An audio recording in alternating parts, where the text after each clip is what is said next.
Hello viewers, এ পর্যায়ে আমরা Amazon associate account create করার আগে কিছু রুলস জেনে নেব, যে রুলসগুলো অ্যামাজন অ্যাফিলিয়েট মার্কেটিং করতে অবশ্যই জানতে হবে। আমরা হয়তো অনেকের মুখেই শুনি যে আমার অ্যাকাউন্টটি সাসপেন্ড হয়ে গেছে বা কিছুদিন পর পর অ্যাকাউন্ট সাসপেন্ড হয়ে যায়, এরকম অনেক প্রবলেম। তো এই প্রবলেমগুলো হয় অ্যামাজন টার্মস কন্ডিশন রুলস এই জিনিসগুলো না জানার কারণে। তো আজকের এই লেসনে সংক্ষেপে কিছু রুলস জেনে নেব আমরা, যে রুলসগুলো ফলো করলে সেফ থাকতে পারবো। দেখুন, ফার্স্টেই আমরা দেখতে পাচ্ছি ডোন্ট ইউজ ইনসেন্টিভ অফার। অর্থাৎ ধরুন আপনি অ্যামাজন অ্যাফিলিয়েট মার্কেটিং করছেন, কাউকে আপনি অফার করছেন, আমার মাধ্যমে তুমি এই প্রোডাক্টটি কেনো, তাহলে এখান থেকে সামথিং একটা অ্যামাউন্ট তোমাকে দেওয়া হবে বা তুমি পাবা। অথবা অনেকে হয়তো ভাবছেন যে আপনি আপনার অ্যাফিলিয়েট নিশ বা অথর ওয়েবসাইটে মানুষকে বলে দিবেন যে আমার ওয়েবসাইটের মাধ্যমে কোনো প্রোডাক্ট কিনলে সেই অ্যামাউন্ট থেকে সামথিং ডলার তোমাকে গিফট করা হবে। এই টাইপের কোনো রকম ইনসেন্টিভ অফার কাউকে করা যাবে না বা ওয়েবসাইটে কোথাও লেখা যাবে না। এরপরে second, don't use sexual content. অর্থাৎ কোনো সেক্সুয়াল কন্টেন্ট ইউজ করে অ্যামাজনের প্রোডাক্ট মার্কেটিং করা যাবে না।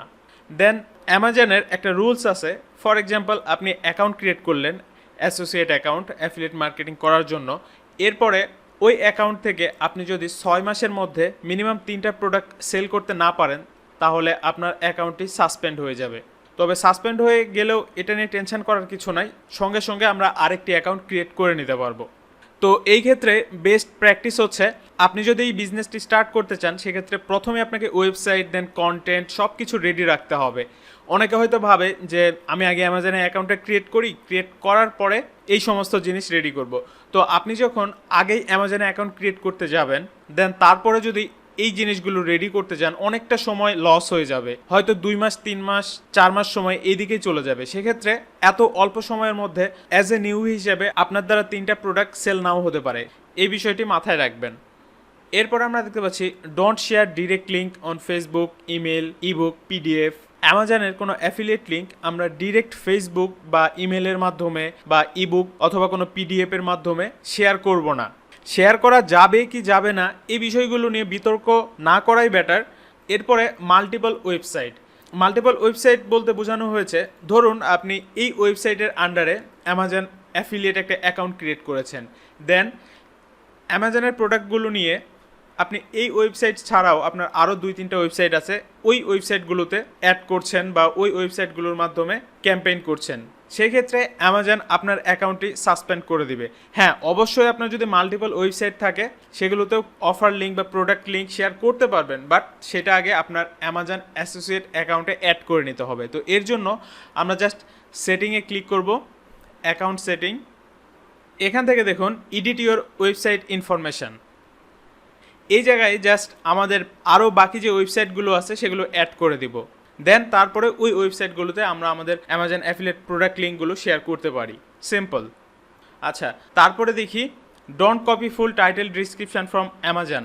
আমরা অ্যামাজনের কোনো প্রোডাক্টের ফুল টাইটেল ডিসক্রিপশান কপি করব না। যেমন দেখুন, এখানে আমি যেই রিভিউগুলো লিখেছি, যে আর্টিকেলগুলো পাবলিশ করেছি, এই প্রোডাক্টের যে টাইটেলগুলো আছে অ্যামাজনে যেটা থাকবে হুবহু কপি করে ইউজ করা যাবে না, অবশ্যই একটু চেঞ্জ আনতে হবে। এবং অ্যামাজনের যে কোনো প্রোডাক্টেই যদি আমরা লক্ষ্য করি, দেখুন এই যে প্রোডাক্টের নিচে একটা ডিসক্রিপশান লেখা থাকে, এই ডিসক্রিপশানগুলো ফুল কপি করা যাবে না হুবহু।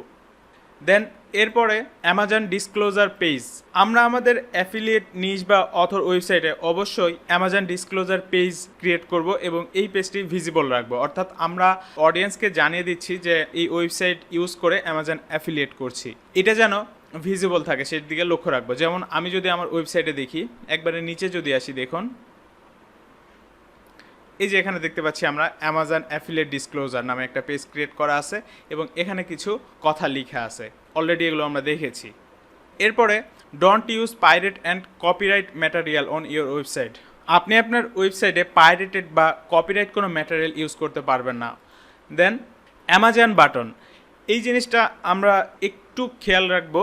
সেটা হচ্ছে আমরা যখন কোনো আর্টিকেল পাবলিশ করব, ফর এক্সাম্পল এটা একটা আর্টিকেল, তো অবশ্যই এখানে আমরা একটা লিঙ্ক অ্যাড করব, ডিরেক্ট অ্যামাজনের নাম লেখা যাবে না ওই লিঙ্কে, যেমন বাই ইট অন অ্যামাজন, এই টাইপের কোনো টেক্সট বা বাটন অ্যাড করা যাবে না। আমরা যদি গুগলে সার্চ করি, দেখুন এই যে এই টাইপের কোনো বাটন বাই অ্যাট অ্যামাজন বা অ্যাভেলেবল অ্যাট অ্যামাজন এরকম কোনো কথা লেখা যাবে না। অ্যামাজনের রুলসে এই জিনিসটা চেঞ্জ এনেছে তারা। আপনি যেটা করতে পারেন, একটা আর্টিকেল লিখে সেখানে হয়তো লিখে দিতে পারেন চেক ইট অথবা চেক প্রাইস। সব থেকে বেস্ট প্র্যাকটিস হচ্ছে চেক প্রাইস বা এই টাইপের কিছু লেখা। এই যে দেখুন এখানে যে বাটনগুলো পাচ্ছি এই টাইপের বাটন আমরা অ্যাড করতে পারি, চেক প্রাইস বা চেক কারেন্ট প্রাইস। তো এরপরে ডোন্ট ট্রাই গ্যাম্বলিং, অর্থাৎ আপনি আপনার ওয়েবসাইট ইউজ করে কোনো গ্যাম্বলিং বা জুয়া এই টাইপের কোনো কিছু করা যাবে না।